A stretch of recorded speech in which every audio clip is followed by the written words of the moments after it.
कर रहे हैं। अब हम स्ट्रक्चर ऑफ बेंजीन में मॉडर्न कॉन्सेप्ट की तरफ चलते हैं। मॉडर्न कॉन्सेप्ट है atomic orbital treatment. Atomic orbital treatment को शुरू करते हैं बेटा। हम सब जानते हैं कि कार्बन जो बेंजीन का रिंग है वो कार्बन एटम से बना हुआ है। कार्बन कैसी होती है? कार्बन की अगर मैं वैलेंस कॉन्फ़िगरेशन ड्रॉ करूं, जिस स्टेट में कार्बन टेट्रावेलेंट होता है तो वो है 2s में 1, 2px, 2py एंड 2pz, सब में सिंगल सिंगल इलेक्ट्रॉन। कार्बन करता है sp2 जब भी हाइब्रिडाइज्ड, तो बनते हैं sp2, sp2, sp2, sp2 और एक जो है 2pz ऑर्बिटल वो वैसे ही रह जाता है। ठीक है, 2pz ऑर्बिटल वैसे का वैसे ही रह जाता है। अब अनहाइब्रिडाइज्ड स्टेट, वैसे का वैसे से मतलब है अनहाइब्रिडाइज्ड। अब बेंजीन में मॉडर्न कॉन्सेप्ट जब सामने आया तो ये देखा गया कि carbon is sp2 hybridized, carbon is sp2 hybridized. जब बेटा कार्बन sp2 हाइब्रिडाइज्ड होती है तो याद रखिएगा कार्बन होती है ट्राइएंगुलर प्लेनर ज्योमेट्री। ठीक है, ये sp2 हाइब्रिडाइज्ड कार्बन है। तो इससे हमें ये समझ में आया कि हम इसको ड्रॉ करके देखते हैं। ये एक कार्बन है, कार्बन का ये एक हाइब्रिड ऑर्बिटल, दूसरा ये हाइब्रिड ऑर्बिटल और तीसरा ये हाइब्रिड ऑर्बिटल। यही बनाया ना हमने ट्राइएंगुलर, ऐसे ही है। ये सारे sp2 हाइब्रिडाइज्ड हैं। ठीक है, एक और कार्बन हमने लिया, एक और कार्बन, ठीक है, उसका भी ये एक हाइब्रिड ऑर्बिटल, ये एक हाइब्रिड ऑर्बिटल और ये एक हाइब्रिड ऑर्बिटल, ये भी अगेन ट्राइएंगुलर। ठीक है, अब एक और कार्बन लिया, एक और कार्बन, उसका भी ये हाइब्रिड ऑर्बिटल, ये हाइब्रिड ऑर्बिटल और ये हाइब्रिड ऑर्बिटल। इसी तरह हम कंटिन्यूसली बनाते चले गए। ये एक और कार्बन, इसका ये एक ऑर्बिटल, एक ये ऑर्बिटल।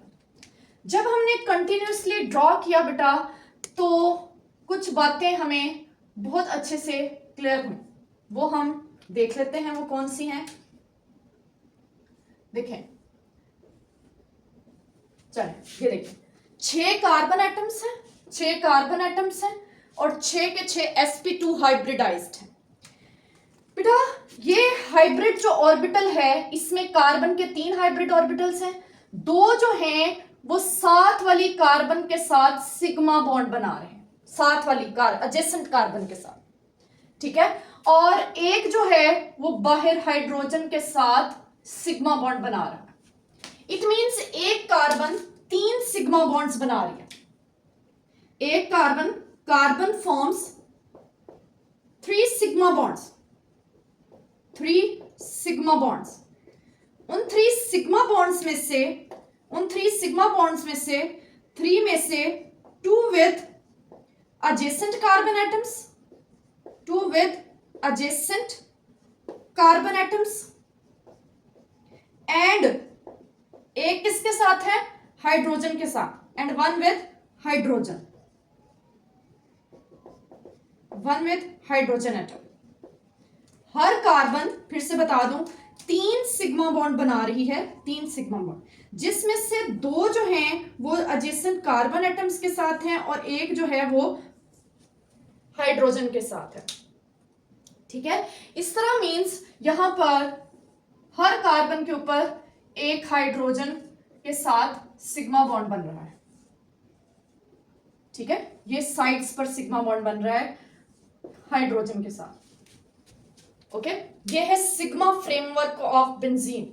ये बिल्कुल इस तरह से हमारे पास सामने आया है, ये इस तरह से हेक्सागोनल, हेक्सागोनल। जब बेटा इसका चेक किया गया, इसका जो एंगल चेक किया गया, each carbon has 120 degree bond angle. Her carbon का जो बॉन्ड एंगल है वो चेक किया गया। यहां से बता दूं, हर कार्बन का जो बॉन्ड एंगल चेक किया गया वो 120 डिग्री है। इट मींस ये शो करती है रेगुलर हेक्सागोनल, प्रूव कर देती है रेगुलर हेक्सागोनल स्ट्रक्चर। ठीक है, ये रेगुलर हेक्सागोनल स्ट्रक्चर को प्रूव कर देती है। अब बेटा ये तो थे सिग्मा बॉन्ड्स, ठीक है, अब चलते हैं इस 2pz अनहाइब्रिडाइज्ड ऑर्बिटल पर। ठीक है, हर कार्बन के ऊपर each carbon has 2pz unhybridized orbital. Her carbon के ऊपर एक अनहाइब्रिडाइज्ड 2pz ऑर्बिटल है। ठीक है, अब उसको भी हम ड्रॉ कर लेते हैं। कैसे होगा, ये एक हमने रेगुलर हेक्सागोनल बनाई। ठीक है, इसके ऊपर थोड़ा सा इधर को करके बना लेते हैं। ठीक है, ये रेगुलर हेक्सागोनल, इसके ऊपर 2pz ऑर्बिटल कहां पर प्रेजेंट है, परपेंडिकुलर टू सिग्मा बॉन्ड। ठीक है, जो सिग्मा फ्रेमवर्क है उसके परपेंडिकुलर, इस तरह से परपेंडिकुलर। ये 2pz ऑर्बिटल कहां पर है, present at right angle to, right angle means perpendicular to sigma framework of benzene, of sigma framework means हर कार्बन का जो सिग्मा फ्रेमवर्क है उस हर कार्बन के ऊपर राइट एंगल पर एक, सिग्मा बॉन्ड्स के राइट एंगल पर एक 2pz अनहाइब्रिडाइज्ड ऑर्बिटल है। ठीक है, अब ये अनहाइब्रिडाइज्ड ऑर्बिटल क्या करता है, ये पार्शली ओवरलैप करता है। ये देखें, यहां से ओवरलैप हो सकता है, गौर से बेटा देखना है, या यहां से ओवरलैप हो सकता है। ठीक है, इन दोनों का ओवरलैप हो गया। अगला ओवरलैप देखते हैं, वो यहां से हो सकता है या यहां से हो सकता है। इसी तरह अगला जो ओवरलैप है वो यहां से हो सकता है या यहां से हो सकता है।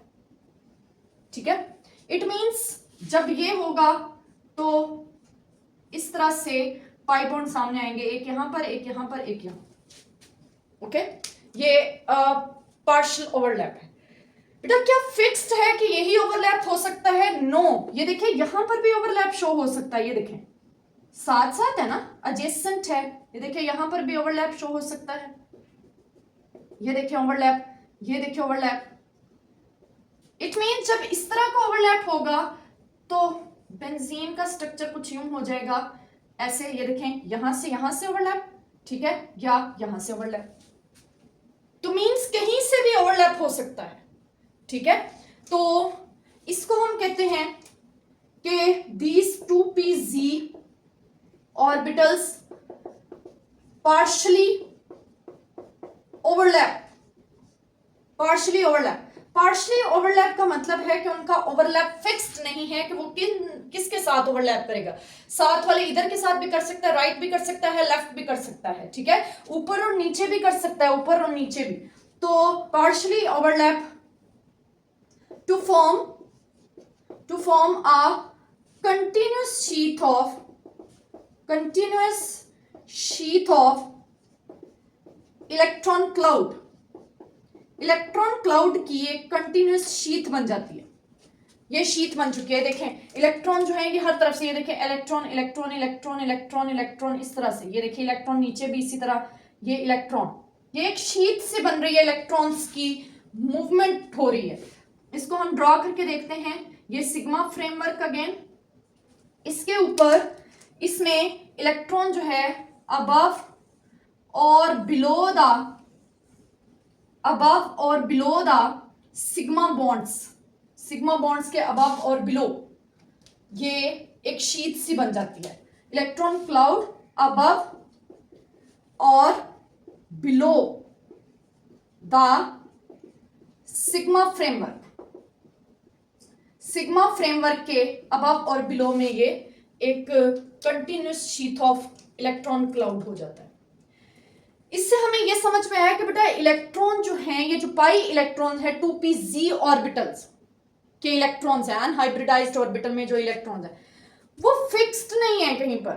ठीक है, वो मोशन एक जगह से दूसरी जगह मोशन में है, रोटेशन में है। इलेक्ट्रॉन तो वैसे भी मोशन में होता है, कहने का मतलब है कि वो एक जगह पर फिक्स्ड बॉन्ड नहीं बना रहे, मींस वो इस तरह से कहीं पर भी एक बॉन्ड्स बना के एक शीट सी बना रहे, इस तरह से घूम रहे, कहीं पर फिक्स्ड नहीं है।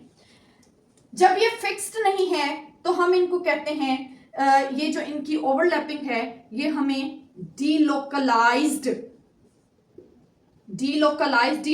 कहते हैं, जो फिक्स्ड ना हो, और डिफ्यूज्ड, ये दो लफ्ज हमारे जहन में आते हैं। डिफ्यूज्ड, देखिए अगर एक जगह पर बॉन्ड बना लेते तो वहां जम के बैठ जाते, अभी ये जम के नहीं बैठे हुए हैं, अभी ये फैले हुए हैं, कभी यहां कभी यहां कभी यहां, ये बॉन्ड बना रहे हैं, ठीक है। और एट द एंड ये हमें नजर आ रहा है कि बॉन्ड बन ही कोई नहीं रहा है, ये बस ऐसे ही हर जगह पर मूव कर रहे हैं, ठीक है। ये कहीं पर भी फिक्स नहीं है, डीलोकलाइज्ड हैं। डीलोकलाइज्ड इलेक्ट्रॉन्स, डीलोकलाइज्ड इलेक्ट्रॉन्स, इसको हम डीलोकलाइज्ड पाई इलेक्ट्रॉन्स भी कहते हैं, पाई इलेक्ट्रॉन्स का नाम भी दे सकते हैं, डीलोकलाइज्ड ओवरलैपिंग भी कहते हैं, ओवरलैपिंग ऑफ इलेक्ट्रॉन्स भी कह सकते हैं, तो कुछ भी आप इसको नाम दे सकते हैं, ठीक है। तो ये सिग्मा फ्रेमवर्क हमने शो करवाया, ये फिर हमने शो करवाया कि जो अनहाइब्रिडाइज्ड ऑर्बिटल है वो कैसे कैसे ओवरलैप कर रहा है, और फिर वहां से हमें समझ आई कि ये लोकलाइज्ड नहीं है 2pz ऑर्बिटल वाला, ये डीलोकलाइज्ड और डिफ्यूज्ड है, और ये इस तरह एक continuous sheet of pi electrons बना रहे हैं, कंटिन्यूअस शीट, ठीक है। यहां से ये हमें क्लियर हो गया कि बेंजीन का जो स्ट्रक्चर है वो अंदर बॉन्ड्स वाला नहीं हो सकता, ठीक है, फिक्स्ड बॉन्ड्स वाला नहीं हो सकता। यहां पर कुछ ऐसा है कि इलेक्ट्रॉन जो है वो कहीं पर भी फिक्स्ड नहीं है।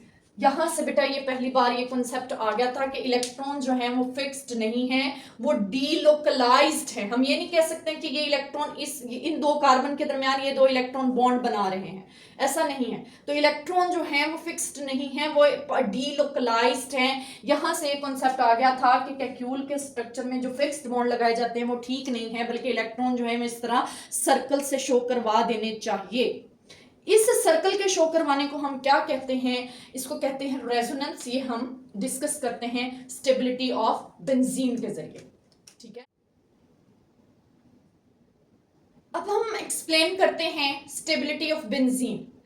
बेटा जो मॉडर्न कॉन्सेप्ट पढ़ा है वहीं से हम स्टेबिलिटी ऑफ बेंजीन को एक्सप्लेन करना शुरू करेंगे। पता चला था कि benzene is extra ordinary stable molecule, extra ordinary stable molecule.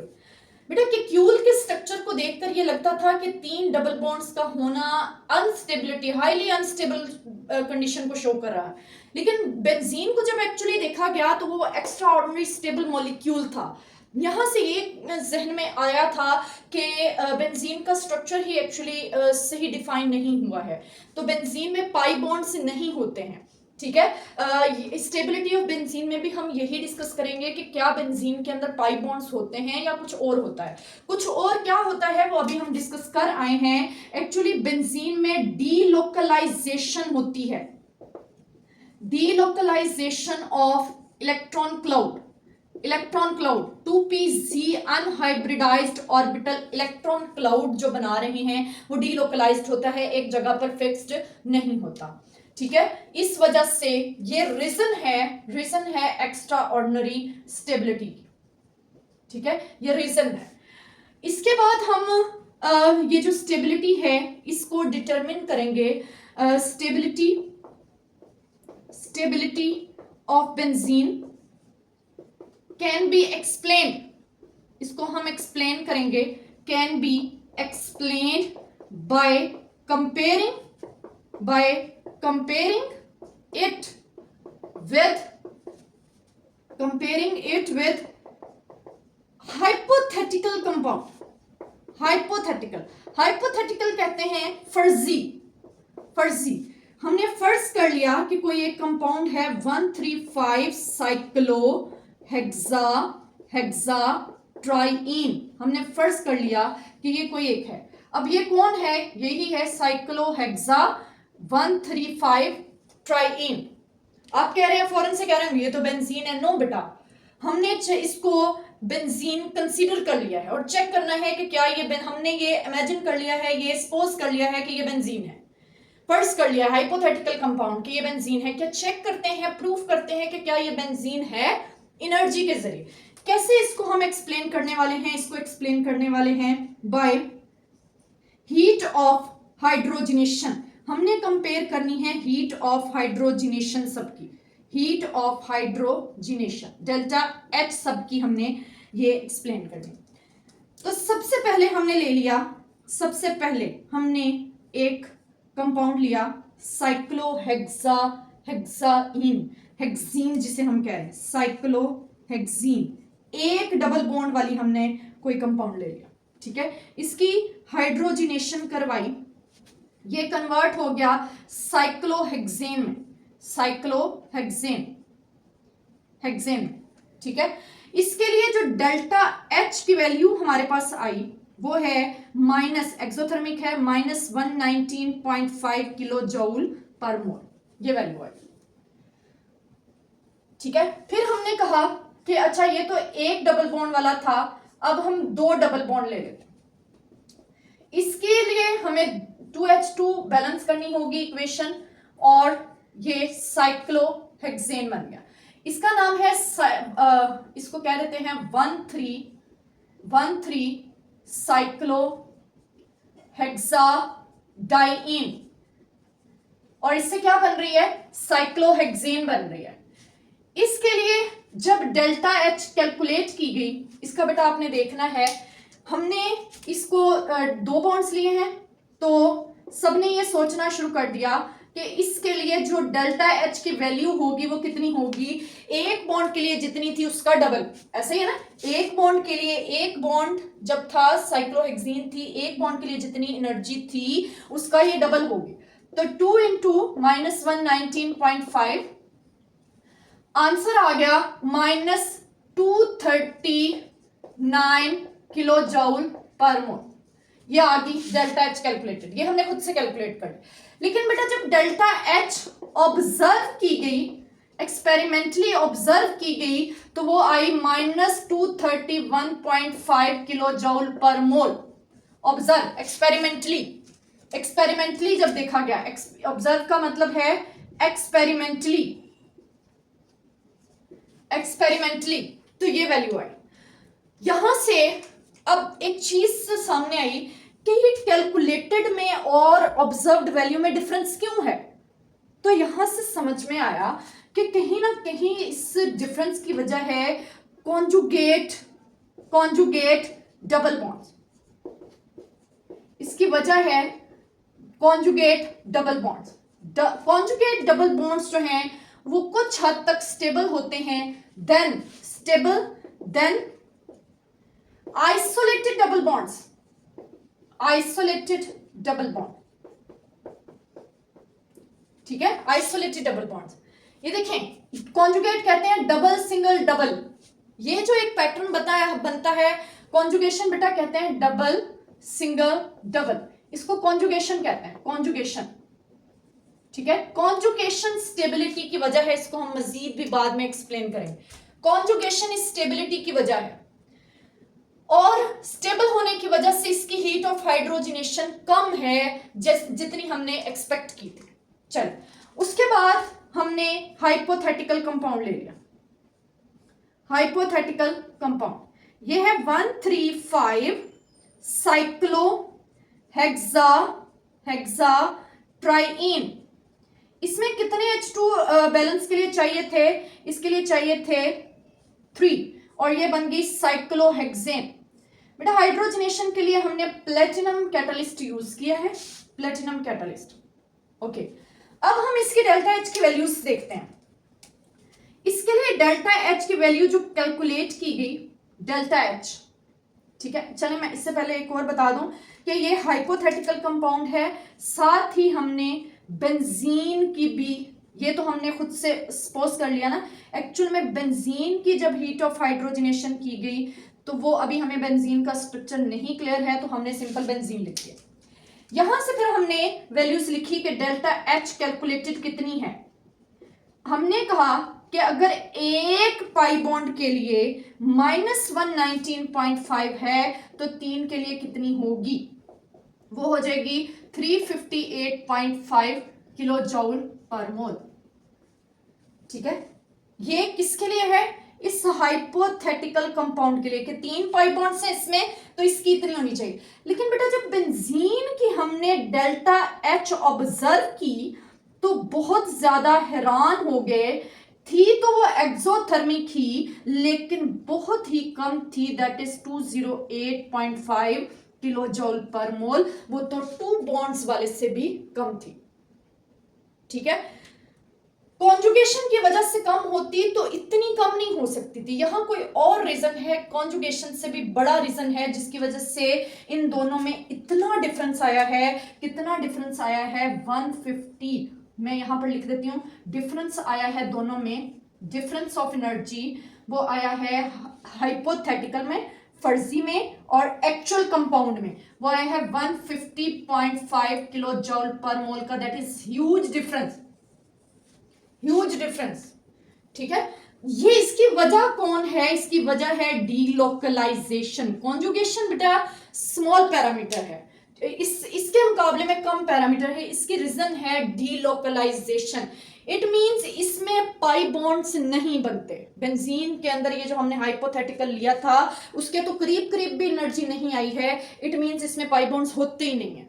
इसमें क्या होता है? इसमें होती है डीलोकलाइजेशन। फिक्स्ड नहीं है, फिक्स्ड नहीं है किसी भी जगह पर, किसी भी कार्बन के पास इलेक्ट्रॉन्स फिक्स्ड नहीं है। ठीक है, इसको अब हम एक ग्राफ के जरिए एक्सप्लेन करते हैं।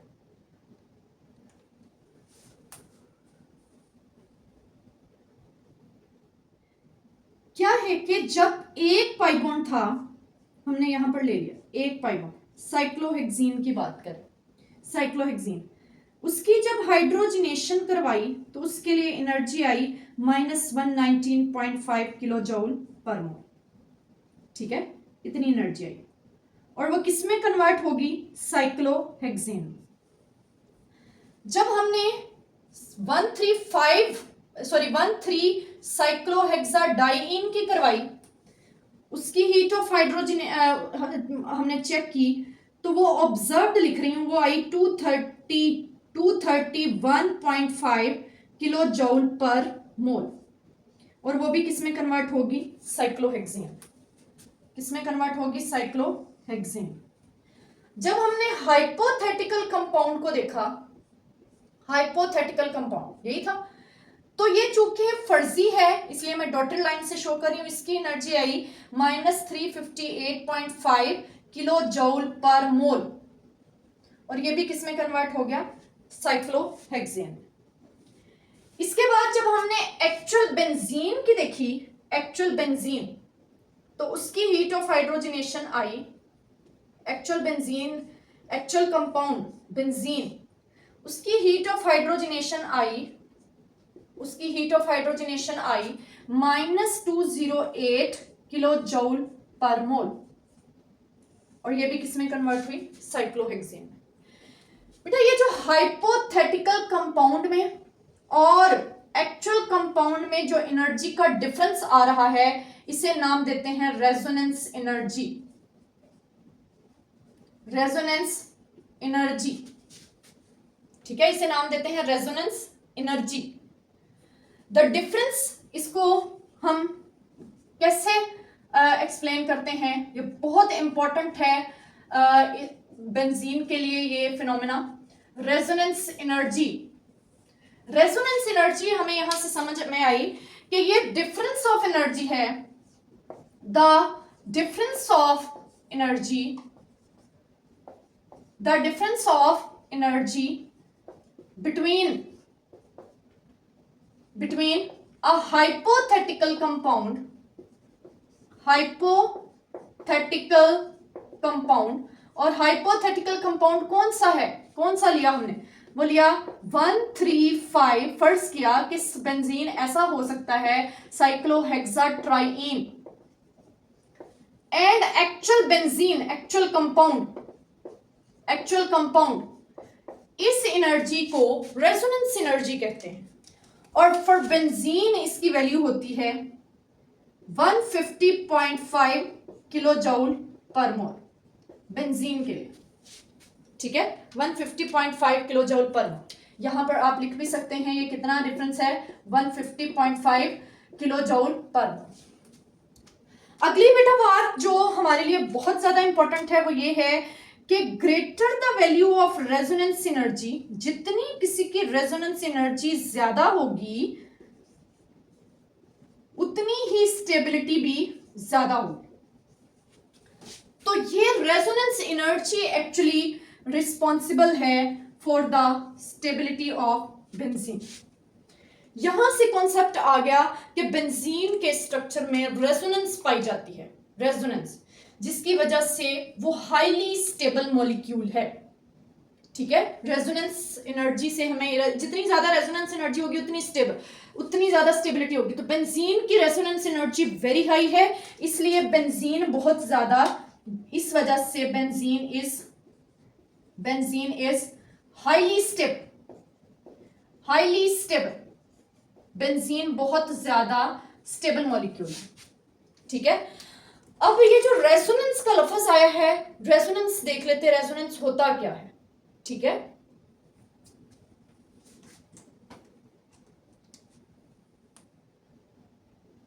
रेजोनेंस देखते हैं क्या होता है। अभी रेजोनेंस एनर्जी पड़ी, तो रेजोनेंस क्या होता है? रेजोनेंस होता है द डिफरेंट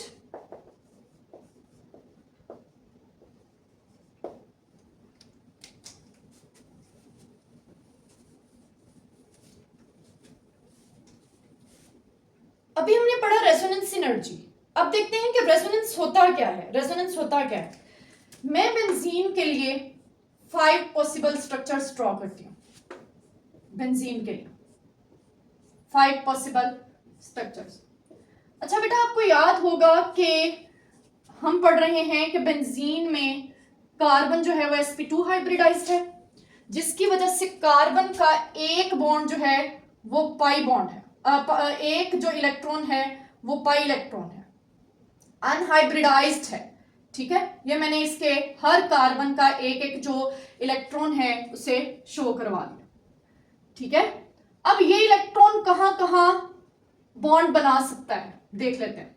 पेयरिंग करने की पॉसिबिलिटी, ऑल द पॉसिबिलिटीज को हम डिस्कस करते हैं। देखें, इन दोनों का आपस में बॉन्ड बन गया, और ये बन गया। ठीक है, इसी तरह इन दोनों का आपस में बन गया, यहां पर बन गया और यहां पर बन गया। पॉसिबिलिटी है ना, possibility of pairing of electrons. जरूरी नहीं है कि ऐसे ही हो, क्या ये ऐसा नहीं हो सकता? ये देखिए, साथ साथ वाले और ये आमने सामने वाले, बिल्कुल हो सकता है। जैसे ये दोनों हो जाएं और ये आमने सामने वाले हो जाएं, जैसे ये दोनों हो जाएं और दरमियान वाला सामने सामने से हो जाए। तो ये सब पॉसिबिलिटी ऑफ पेयरिंग है। तो रेजोनेंस क्या है? रेजोनेंस है the possibility, all the possibility of pairing scheme, pair करने की पॉसिबिलिटी। पेयरिंग स्कीम किसके पेयर होने की? Of valence electrons of atom, valence electrons के पेयर होने की possibility atoms is called resonance.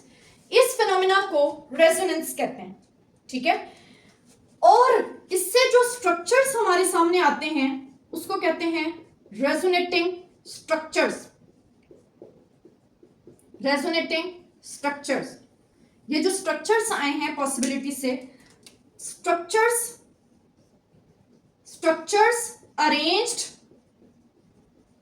Arranged due to resonance की वजह से जो स्ट्रक्चर्स अरेंज होके हमारे पास आते हैं, उन स्ट्रक्चर्स को हम रेजोनेटिंग स्ट्रक्चर्स या मीजोमेरिक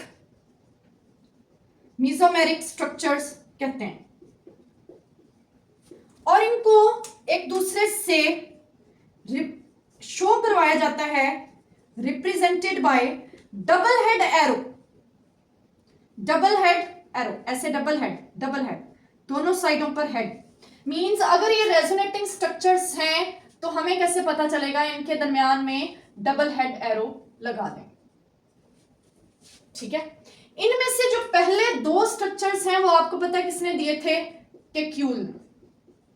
इनको केक्यूल स्ट्रक्चर्स कहा जाता है, केक्यूल स्ट्रक्चर्स। ठीक है, और बाकी ये जो 3 स्ट्रक्चर्स हैं इनको ड्यूवर स्ट्रक्चर्स कहा जाता है, ड्यूवर स्ट्रक्चर्स। बेटा एक्चुअल स्ट्रक्चर की तरफ अगर हम कंट्रीब्यूशन चेक करें तो 79% कंट्रीब्यूशन है एक्चुअल कंपाउंड में कैक्यूल की, और ओनली 21% है ड्यूवर की।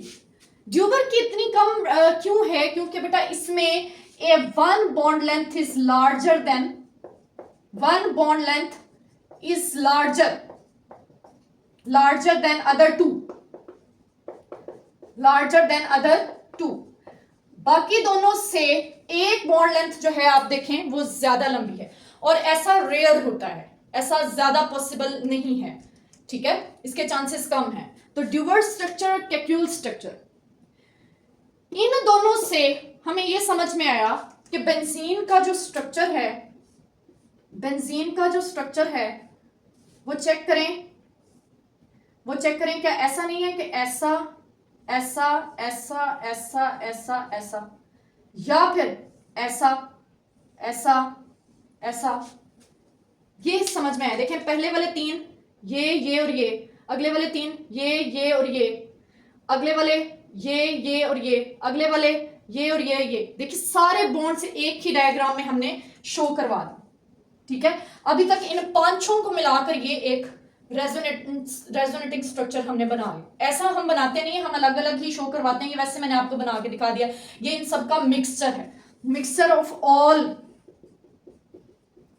ऑफ ऑल स्ट्रक्चर्स, ठीक है। इसके बाद बेटा एक और जो है वो तरफ जाया गया, एक और जो है डिस्कशन ली गई, और फिर फाइनल स्ट्रक्चर की तरफ आते हैं। अल्केन्स में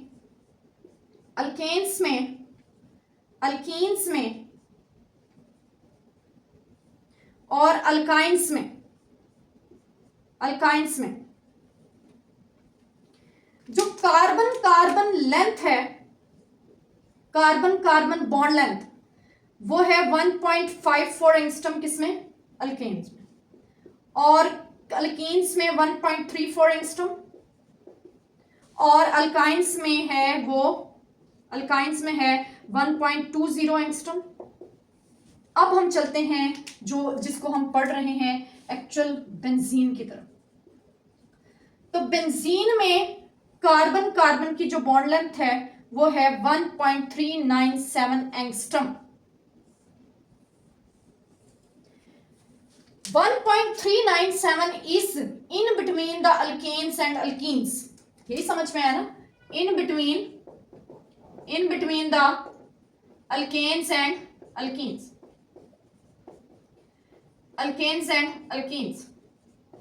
मीन्स हम इसको ये नहीं कह सकते कि ये डबल बॉन्ड इनमें पाए जाते हैं, नो, डिफरेंस है इनकी बॉन्ड लेंथ में। हम ये भी नहीं कह सकते इनमें सिंगल बॉन्ड पाए जाते हैं, नो, ये डिफरेंस है। इट मीन्स ना डबल बॉन्ड पाया जाता है और ना सिंगल बॉन्ड पाया जाता है। और हम अपनी फाइनल स्टेट की तरफ आ चुके हैं कि लड़ाई खत्म करते हैं और बेंजीन को किसी डबल बॉन्ड के साथ शो नहीं करते, बल्कि एक complete circle inside a hexagonal, complete circle से शो करवा देते हैं पाई इलेक्ट्रॉन डेंसिटी को, ठीक है, जिसके लिए हम बहुत टाइम से लड़ रहे हैं कि क्या हो सकती है, कहां पर बॉन्ड होगा। ड्यूवर्स ने अपने स्ट्रक्चर दिया, कैक्यूल्स ने अपने, हम लड़ रहे हैं और लड़ाई हमारी खत्म हो चुकी है कि कहीं पर भी कोई बॉन्ड नहीं लगाना है, बल्कि आपने एक सर्कल लगा देना, ठीक है।